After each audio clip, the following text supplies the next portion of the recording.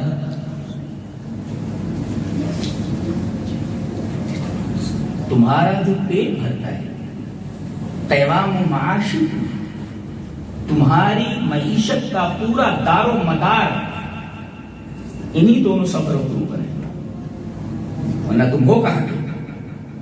تمہارے یہاں کچھ پیدا ہی نہیں ہوتا۔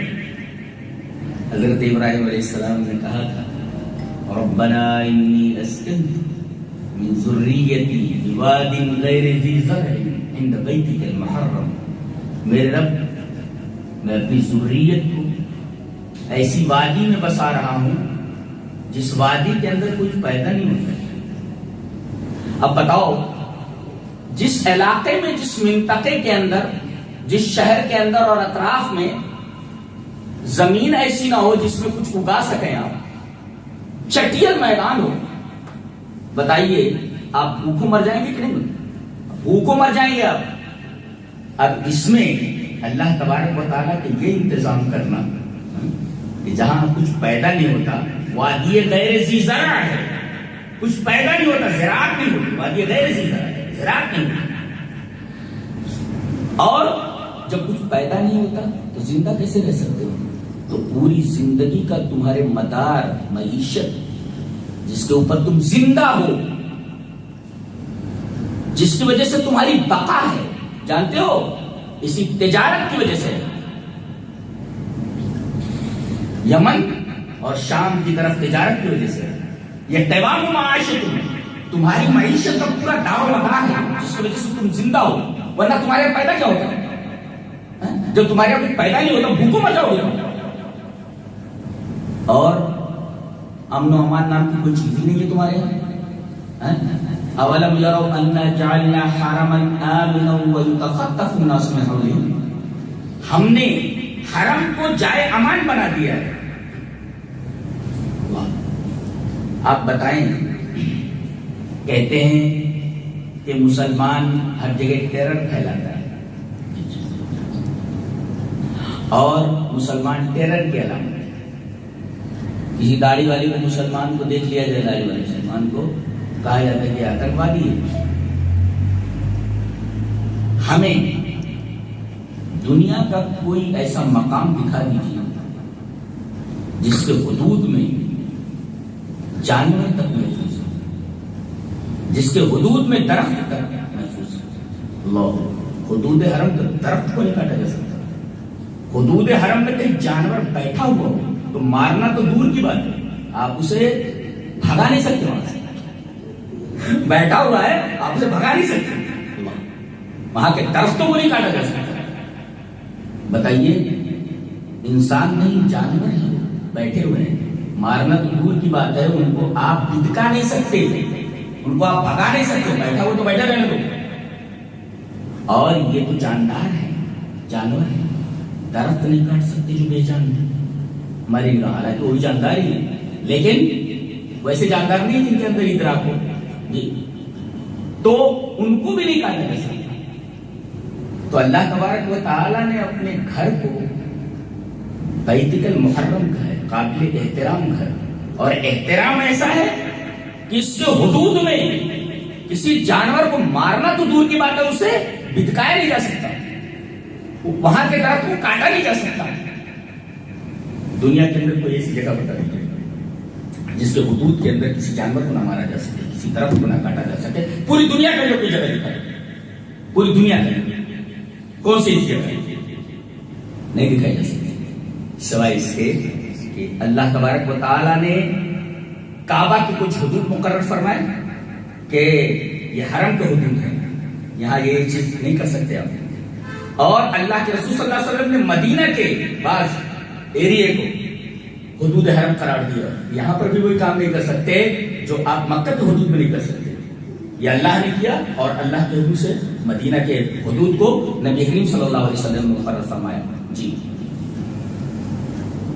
بتائیے، پوری دنیا کے اندر آپ بتا دیں کہیں کوئی ایسا مقام ہو اور کہتے ہو کہ مسلمان ٹیرر کی علامت ہے.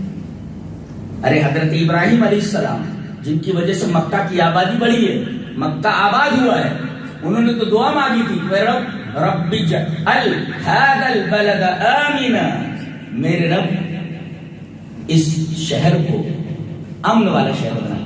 قتل کر کے قاتل گھومتا رہتا ہے حدود حرم میں، اس کو وہاں قتل نہیں کر سکتے الا ایک حدود حرم سے باہر آ جائے، تب تک انتظار کیا جاتا ہے کہ حدود حرم سے باہر آئے تب پکڑا جائے اس کو. حدود حرم میں امان والا ہے، امن ہے اس کو. تو ایک تو اچھا، دو چیزیں اگر انسان کو حاصل ہو جائیں تو اس جیسا خوش قسمت کوئی نہیں. ایک ہے امن و امان، اور دوسرے روزی. اللہ تبارک و تعالیٰ نے سورہ نحل میں ارشاد فرمایا، ضرب اللہ مثلا قریۃ کانت آمنۃ مطمئنۃ یأتیہا رزقها رغدا من کل مکان فکفرت بانعم اللہ فاذاقہا اللہ لباس الجوع والخوف بما کانوا یصنعون. اللہ نے ایک گاؤں کی مثال بیان کی، قریۃ گاؤں. ضرب اللہ مثلا قریۃ کانت آمنۃ، اللہ امن والا گاؤں تھا اور امن حاصل تھا اس کو، اور یاتیہا رزقہا رغدا من کل مکان، اور چاروں طرف سے اس کے پاس رزق آ رہا تھا. اب بتاؤ، آدمی کے پاس پیسوں کی کمی نہ ہو، آدمی کے پاس سامان کی کمی نہ ہو، آدمی کے پاس کھانے کی کمی نہ ہو، اور چاروں طرف امن و امان ہو، ان دو چیزوں کے علاوہ انسان کو کیا چاہیے؟ ان دونوں چیزوں میں سے ایک بھی چیز متاثر ہو تو دوسری چیز متاثر ہو جاتی ہے. بتائیے، اگر آدمی کو امن و امان حاصل نہ ہو، آدمی کو یہ احساس ہو کہ میں گھر سے نکلوں گا اور مار دیا جاؤں گا، گولی لگ جائے گی، گھر سے باہر پیسے لے کر کے نکلا، چور بیٹھے ہوئے ہیں، ڈاکو بیٹھے ہوئے لوٹ لیں گے،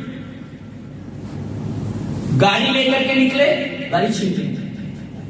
امن و امان کہاں ہے؟ کرفیو لگ گیا، آپ باہر نہیں نکل سکتے، امن و امان نہیں ہے. تو پیسہ رہ کر کے کیا کرے؟ پیسہ رہ کر کے بھی کیا کرے گا اگر امن و امان نہیں ہے؟ اور چلو امن و امان ہے مگر کھانے کے لیے کچھ نہیں، تو کھانے کے لیے نہیں، تو اس امن و امان کو لے کر کے جاگنا ہے. تو امن و امان ہو مگر کھانے کے لیے کچھ نہ ہو تو ایسے امن و امان کو لے کر کیا کرنا ہے؟ اور کھانے پینے کی چیزیں ہو مگر امن و امان نہ ہو تو ایسے کھانے پینے کی چیز کو لے کر کے کیا کرنا ہے؟ آدمی کھا نہیں سکتا اگر اسے معلوم ہو کہ باہر نکلوں گا مار دیا جاؤں گا، ہمیشہ اس کا دل ہول کر رہا ہوگا، ڈر رہا ہوگا. تو کھانا اس کے حلق سے نیچے نہیں اترے گا. تو اللہ کی دو بڑی نعمتیں ہیں, اس سے بڑی نعمت اور کوئی نہیں ہے. اور یہ دو نعمتیں جس کو حاصل ہو جائیں, سمجھو اسے دنیا کی تمام نعمتیں حاصل ہو گئی. کیا؟ ایک تو امن و امان, اور دوسرے رزق. اللہ نے فرمایا کہ ضرب اللہ مثلا قریۃ کانت آمنۃ, اس گاؤں میں امن و امان تھا, اور یاتیھا رزقھا رغدا من کل مکان, اور ہر طرف سے روزی آ رہی تھی, پیسہ آ رہا تھا, سامان آ رہا تھا. اب کیا چاہیے؟ اب کیا چاہیے؟ لیکن ان لوگوں نے اللہ کی نعمتوں کی نافرمانی کی. فکفرت بانعم اللہ, اللہ تبارک و تعالیٰ کی ان دو نعمتوں کی ناشکری کی انہوں نے.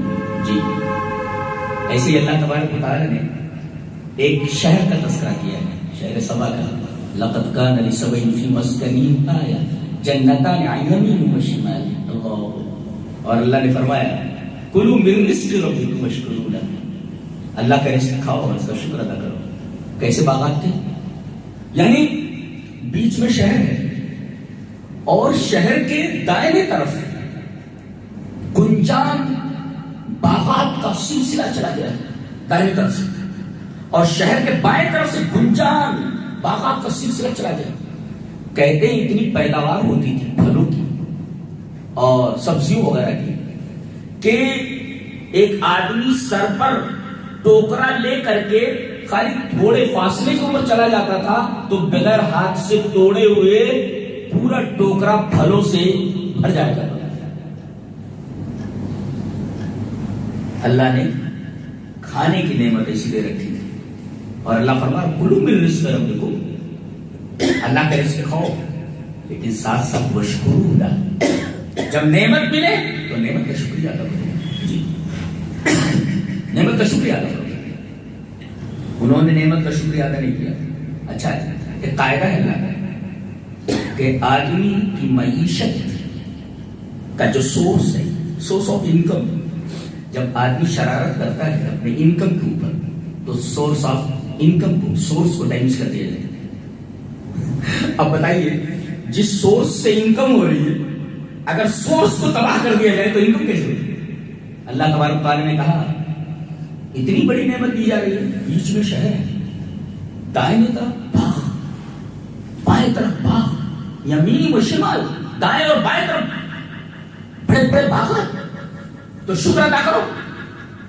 شکر نہیں ادا کیا انہوں نے, وہاں بھیجے ہوئے انبیاء کی بات انہوں نے نہیں مانی, اپنی منمانی کرتے رہے, اور کہتے ہیں کہ یہ تو باغات تھی, پھلوں کو بیچتے پیسہ بناتے. جی اور لمبے لمبے سفر کرتے. اللہ کی ایک بڑی نعمت اور بھی تھی, آدمی جب سفر کرتا ہے تو کہیں کہیں ایسا ہوتا 100 کلومیٹر کے اوپر کوئی ہوٹل نہیں ہوتا, آدمی رک کر کے وہاں پر چائے پی سکے. بڑے بڑے ہائی وے بن رہے ہیں ایسے, 100 کلومیٹر تک ہم لوگ دیکھتے رہتے ہیں کہ کچھ مل جائے, کچھ کھا لیں, نہیں ملتا. لیکن اللہ تبارک و تعالیٰ نے شہر سبا کے لوگوں کے لیے ایک بڑی نعمت اور رکھ دی تھی کہ جب یہ سفر کرتے اپنا سامان بیچنے کے لیے تو تھوڑے تھوڑے فاصلے کے اوپر بستیاں تھیں جہاں پر ان کو کھانے کے لیے اور ٹھہرنے کے لیے جگہ مل جاتی تھی. جی ہمارے تکبر کے کہنے لگے یہ سفر کوئی سفر ہے, بڑی بڑی آسان, میرا ان سفروں کو تو دور کر دے. دیکھیے بدماشی دیکھیے, تھوڑے تھوڑے فاصلے کے اوپر تمہارے آرام کے لیے اللہ نے بستیاں بنا دی ہیں, وہاں لوگ رہتے ہیں, ہر طریقے کا آرام تمہیں مہیا ہو جاتا سفر میں.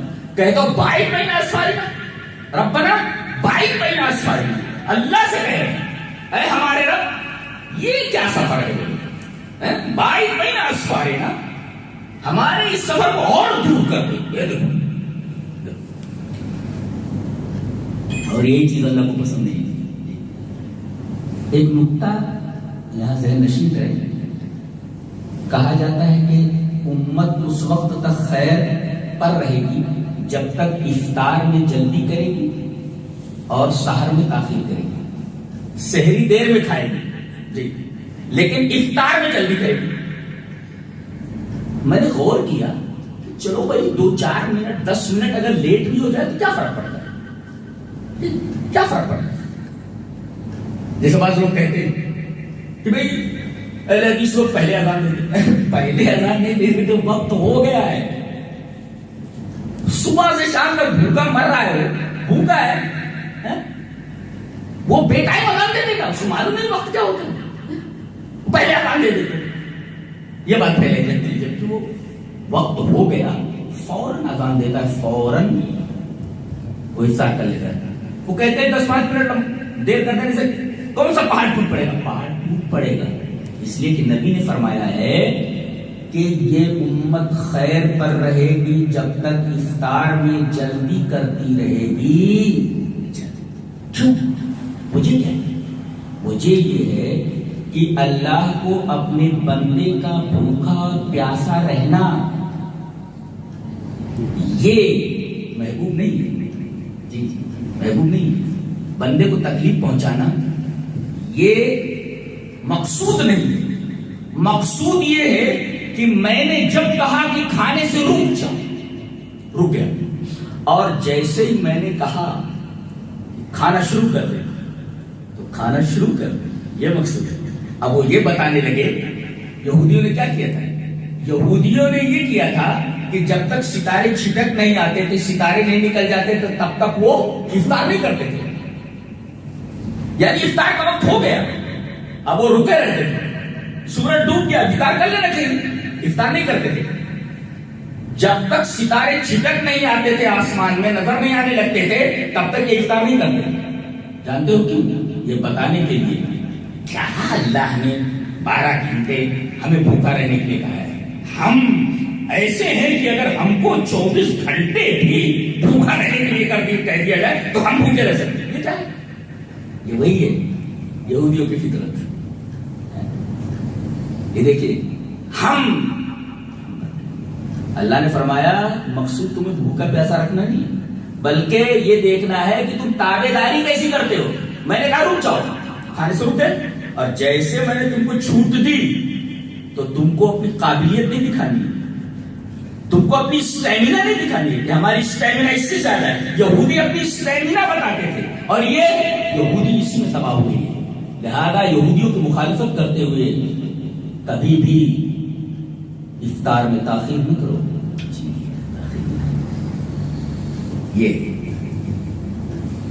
تو اللہ جب نعمت دے تو اس نعمت کی قدر کرنی چاہیے. اب سفر کو اللہ نے ایسا کر دیا تھا کہ جگہ جگہ چھوٹی چھوٹی بستیاں تھیں ان کے لیے آرام اور ان کے لیے انجوائمنٹ، اور اس طریقے سے بہت ساری سہولتوں کا سبب تھی. یہ کہہ رہے تھے ربنا باعث بین اسفارنا، کاش ہمارا رب ان بستیوں کو اور دور دور کر دیتا. یہ وہی شرارت ہے جو یہودیوں کی شرارت ہے. یہودی باریک کیا دیکھ رہے ہیں؟ یہ یہودی کی شرارت ہے. اللہ ربنا باعث بین اسفارنا. کیوں بھائی؟ کیوں؟ ایک نعمت مل رہی ہے. تو ضرب اللہ مثلا قریۃ کانت آمنۃ مطمئنۃ یاتیھا رزقها رغدا من کل مکان فکفرت بانعم اللہ. اللہ کی نعمتوں کی ناشکری کیوں ہے؟ دیکھیے دونوں طرف باغات ہیں، اتنے پھل دینے والے باغات کہ بغیر توڑے ہوئے تھوڑی دور تک چلے جاؤ تو ٹوکرا بھر جائے. کھا بھی رہے ہو، بھیج بھی رہے ہو، ٹرانسپورٹ بھی کر رہے ہو، پیسے بنا رہے ہو. اور دوسرے شہر کیسا بلدۃ طیبہ، کہتے ہیں کہ پورے شہر کے اندر مکھی مچھر نہیں تھے، کھٹ مل نہیں تھی. یہاں مچھروں کے لیے کیا کیا نہیں کرنا پڑتا ہے. کہتے ہیں پورا شہر مچھروں سے پاک تھا، یہ پورا شہر موذی جانوروں سے پاک تھا، جراثیم سے پاک تھا. یہ اللہ کی دوسری نعمت. اور تیسری نعمت یہ تھی کہ ایک ڈیم تھا جس کو معارب ڈیم کہتے ہیں، سد معارب. ہوا یہ تھا کہ پہاڑوں سے جو پانی گرتا تھا، بارش ہوتی تھی، پہاڑوں سے جو پانی گرتا وہ وادیوں میں پھیل کر ضائع ہو جاتا تھا. تو شہر سبا والوں نے کیا کیا کہ یہ جو پہاڑوں سے گر کر پانی وادیوں میں ضائع ہو جاتا ہے، اس پانی کو اسٹور کر لیا. لہذا انہوں نے چھوٹے چھوٹے ڈیم بنائے، اور جو ایک بڑا ڈیم تھا جس کو سد معارب کہتے ہیں، اس میں ہمیشہ پانی بھرا رہتا تھا، پہاڑوں سے گر کر پانی اسٹور رہتا تھا وہاں پر. اور جیسی ضرورت پڑتی تھی باغات کو، ان کی کھیتیوں کو، اتنا بڑا رکھنا، اتنا بڑا سوراخ، اتنا بڑا دروازہ پانی نکلنے کے لیے کھول لیتے تھے اور پانی ان کے باغات میں پہنچ جایا کرتا تھا۔ اور جہاں پانی ہوتا ہے وہیں پر فصلیں زیادہ ہوتی ہیں۔ فصلوں کے اگنے کا اور بہتر ہونے کا دار و مدار پانی کی کثرت پر ہے۔ پانی جہاں زیادہ ہوتا ہے وہاں پر ہریالی زیادہ ہوتی ہے، کھیتیاں اچھی ہوتی ہیں۔ جہاں پر بارش نہیں ہوتی وہاں دیکھیے لوگ کس قدر پریشان رہتے ہیں، ان کی زمینیں پھٹ جاتی ہیں، بنجر ہو جاتی ہیں، لائق زراعت نہیں ہے۔ تو ہریالی کا سورس کیا ہے؟ باغات کے پھلنے پھولنے کا، ان کی نشو و نما کا اور پھلوں کی کثرت کا دار و مدار اور سبب کیا ہے؟ پانی۔ سورس کیا ہے انکم کا؟ پانی۔ اللہ تبارک تعالیٰ نے کیا کیا؟ جب انہوں نے ظلم کیا اللہ نے اسے ڈیم کو تباہ کر دیا، ڈیم ٹوٹ گیا، اللہ نے ڈیم ہی توڑ دیا اور کافی پانی تھا اس ڈیم کے اندر۔ جب ٹوٹا ہے تو ان کے دونوں طرف کے باغات کو زمین سے اکھاڑ کر کے پورا پانی لے کر کے چلا گیا اللہ۔ اور چند جھاؤ وغیرہ کے درخت، جھربیری کے درخت رہ گئے خالی، بقیہ سارے پھل دینے والے جو کام والے درخت تھے سب کے سب درختوں کو وہ ڈیم کا پانی بہا کر لے کر چلا گیا اور پورا شہر ڈوبا پڑ گیا۔ آپ دیکھ رہے ہیں پانی سورس آف انکم۔ جب آدمی شرارت کرتا ہے، اللہ کی نعمتوں کی ناشکری کرتا ہے تو سورس آف انکم ہی کو تباہ کر دیا جاتا ہے، سورس تباہ کر دیا جاتا ہے۔ اور جب آدمی کا سورس آف انکم تباہ ہو جائے پھر انکم کہاں سے؟ سورس تو تباہ ہو گیا نا۔ پانی اللہ کی کتنی بڑی نعمت ہے۔ کھانے کے بغیر آدمی 2-4 دن زندہ رہ سکتا ہے، ہفتے دن زندہ رہ سکتا ہے، پانی کے بغیر زندہ نہیں رہ سکتا۔ پانی مدار حیات ہے، لیکن یہی پانی فرعون کے لیے اور اس کے لشکریوں کے لیے عذاب بن گیا ہوگا، قوم نوح کے لیے عذاب بن گیا۔ یہ ہوا، پانی کے بغیر بھی آدمی 1 دن تک زندہ رہ سکتا ہے، ہوا کے بغیر نہیں۔ اللہ تبارک و تعالیٰ نے ہوا جیسی نعمت انسان کو عطا کر رکھی ہے، لیکن اگر آدمی ناشکری کرتا ہے تو قوم عاد جیسا عذاب اس کے اوپر آتا ہے۔ اللہ کو صرف یہ حکم دینا رہتا ہے، وہ تو آگ کے اوپر قدرت رکھتا ہے، سمندروں کے اوپر قدرت رکھتا ہے، وہ تو مچھلی کو بھی حکم دے دے تو نبی کو نگل لیتی، اور مچھلی کو حکم دے دے تو ساحل کے اوپر نبی کو اگل دیتی۔ اللہ پوری کائنات سے قبضے میں، بتائیے سمندر ہے، مچھلی ہے، مچھلی کو نگلنے کا حکم دے دیا گیا اور حکم دے دیا گیا اس نے اگل دیا۔ ہوا کو بھی حکم دے دیا اپنی اسپیڈ بڑھا دے، بس ایک خاص اسپیڈ میں چل رہی ہے ہوا تو ہم زندہ ہیں، اس کی اسپیڈ بڑھا دی گئی۔ کہتے ہیں کہ اگر وہ اندر کہیں گھسے رہتے تھے، مکان کے اندر گھس جاتے تھے، پہاڑوں سے تراشے ہوئے گھر ہوا کرتے تھے، بڑے مضبوط ہوتے تھے، تو ہوا اندر گھس جاتی تھی، ہوا اندر گھس جاتی تھی اور ان کو گھروں میں سے نکال کر باہر لاتی تھی اور یوں ہوا میں اچھال کر کے سر پر پٹکتی تھی اور سر دھڑ کر بڑھتا۔ یہی ہوا ہے جس پر مدار حیات ہے۔ لیکن جب انہوں نے ناشکری کی تو اللہ تبارک و تعالیٰ نے سب سے اہم چیز کو، ہوا کو جس پر مدار حیات ہے، صرف اتنا کہا کہ اپنی اسپیڈ بڑھا دے، کچھ کہتا نہیں پڑا، اپنی اسپیڈ بڑھا دے۔ ہوا وہی ہے، اسپیڈ بڑھ گئی بالکل تباہ کر دی۔ 7 رات اور 8 دن تک، جی 7 رات، 7 لیال و 8 ایام، 7 رات اور 8 دن تک مسلسل یہ ہوا چلتی ہے اور ایک شخص بھی زندہ نہیں بچا۔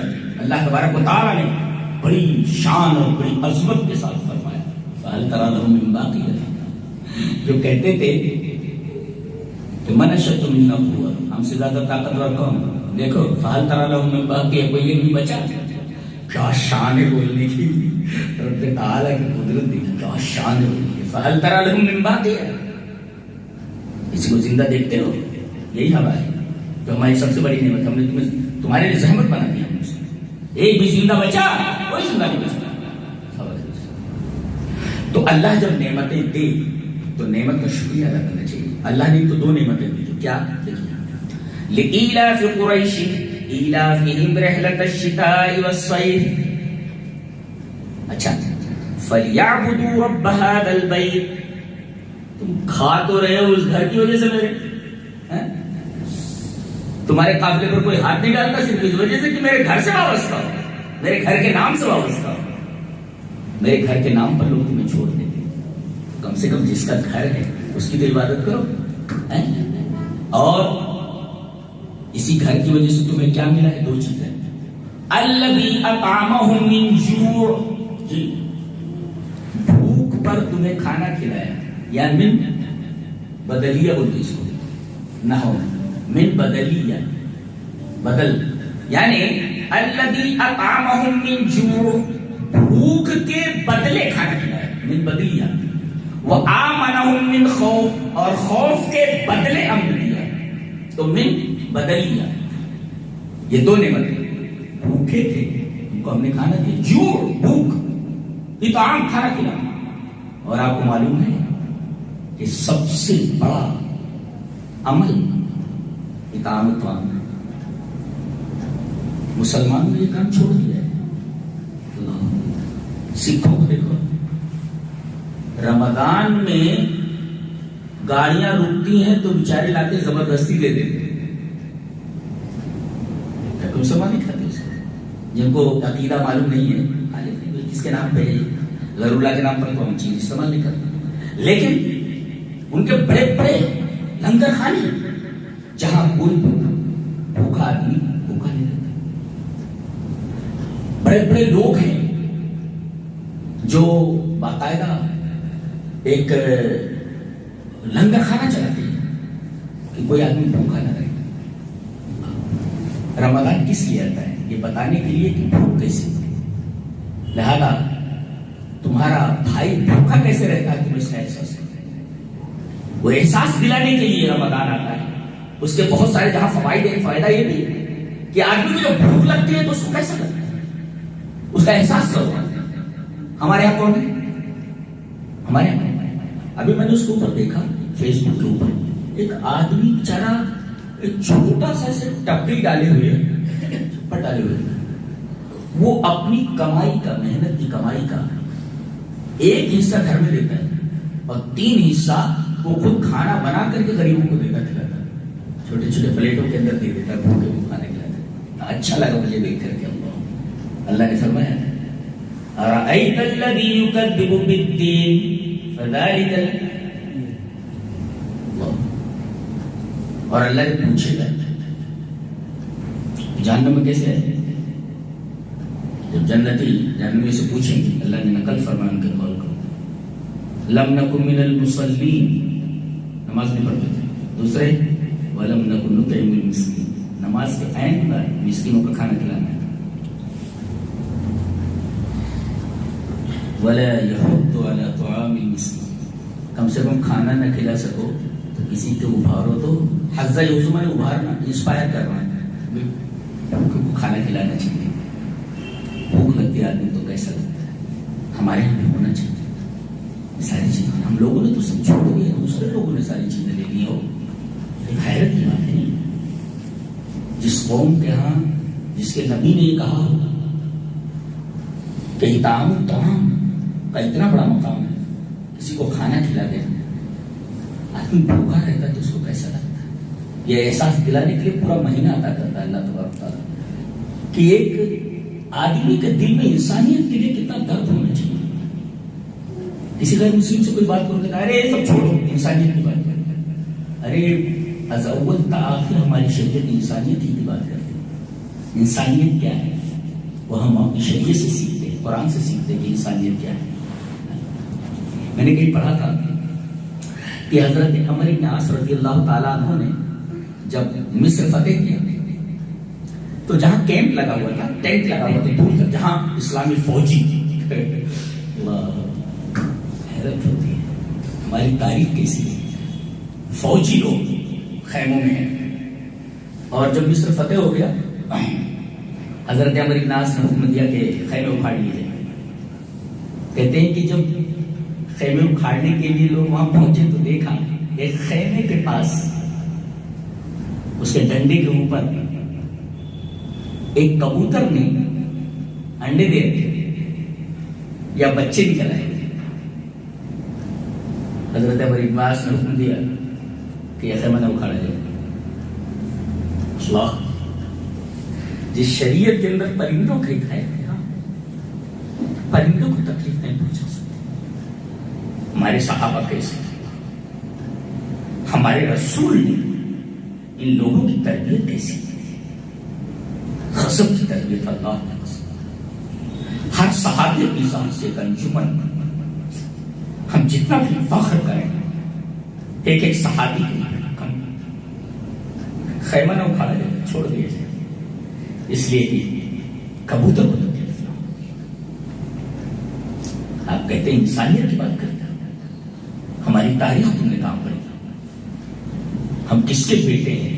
کاش تم دیکھتے جس کو تم آتنکوادی کہتے ہو، کاش تمہیں معلوم ہوتا کہ ہم کس کی اولاد ہیں، ہم کس کے بیٹے ہیں اور کس کے متبعین ہیں، کس کے فالوورز ہیں. یہ ہمارے ساتھ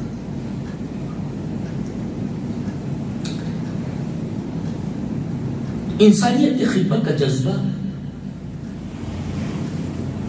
اللہ کے رسول صلی اللہ علیہ وسلم نے صحابہ کو جو دیا تھا، ہمارے سامنے بھی، ہمارے لیے بھی کوئی حکم ہے. اب آپ دیکھیں کہ ہماری زندگی میں وہ چیز ہے کہ نہیں ہے، جذبہ ہے کہ نہیں. تو یہ دو چیزیں اللہ تبارک و تعالیٰ کی بہت بڑی نعمت ہے. ایک بھوک لگے تو کھانا کھلا دو.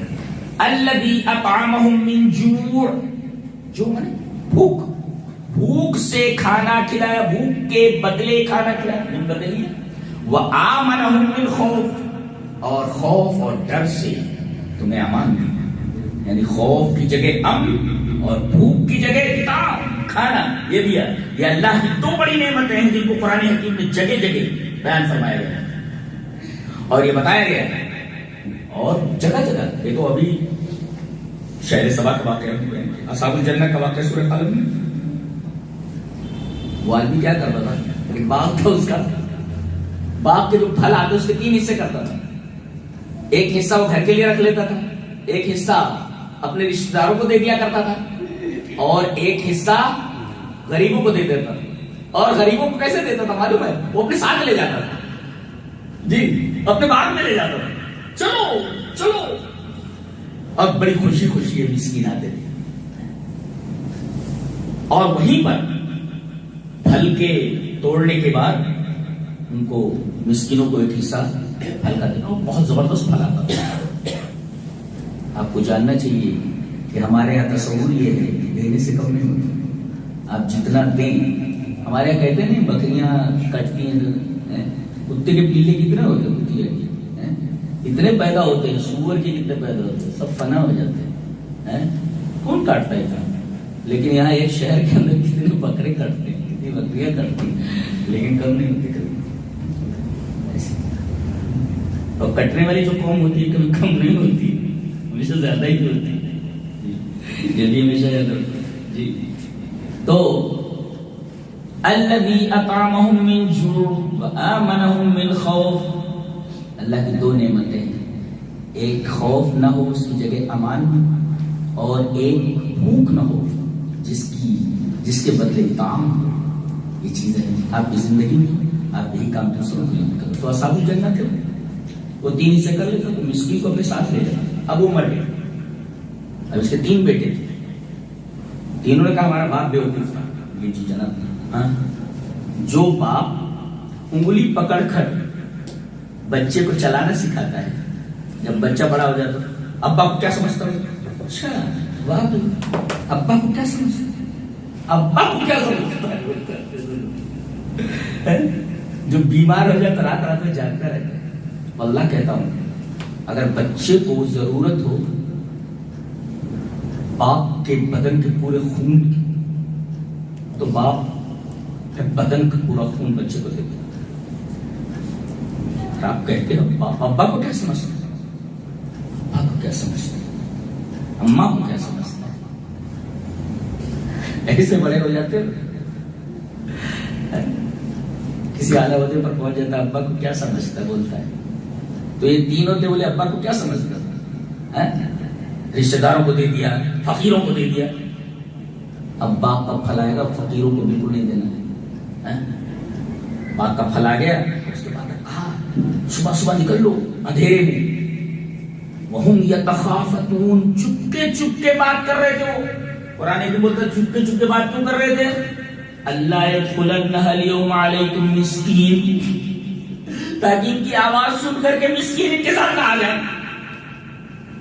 ان تینوں کی نیت خراب ہوئی, اور جانتے ہیں آدمی کی نیت خراب ہوتی ہے تو نیت کی خرابی کا اثر اس کے مال کے اوپر ہوتا ہے, سورس آف انکم کے اوپر ہوتا ہے.